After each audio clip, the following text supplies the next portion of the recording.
Uh, as of now, how I see the situation is it's a one-way street wherein there is only expectation, but there is no support.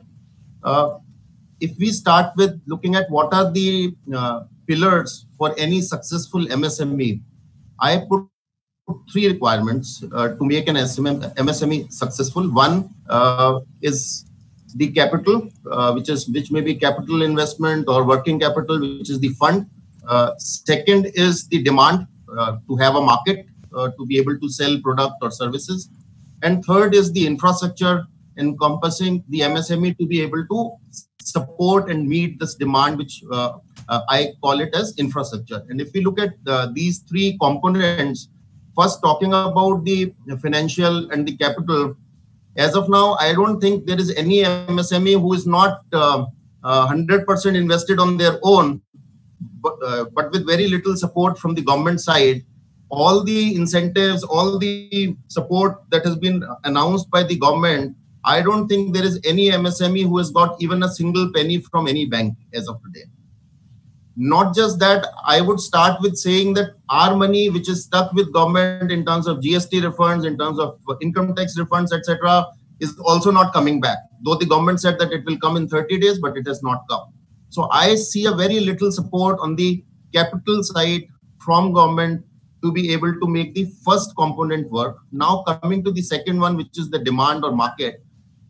Today, we are in a situation wherein there is a very little trust in people. The customer confidence is lost. The trust in the government is not there, which means that the demand, while people want it, but the demand is not there because people are not wanting to spend.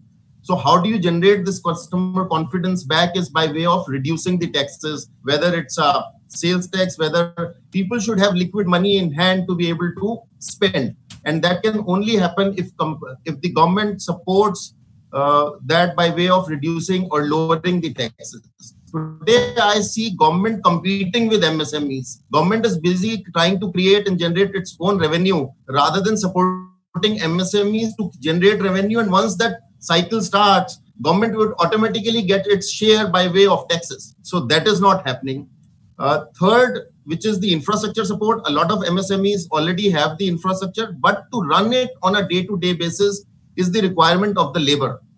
Today, I am confused whether the government wants our industries to run or whether they want it to be closed, because on one side, they are saying they are supporting us. On the other side, they are supporting labor by saying that we will create jobs in the rural areas itself. That's a good thing to have to balance out the spread of industry across country, but that's a long-term thing. Today, we have to run the industry, we need labor, and we have no support to get the labor. So all three components for a successful business, we are seeing problems, and we are not seeing actual support on any of the fronts. While there's a lot of lip service that this is happening, but on the ground, I really don't see things moving.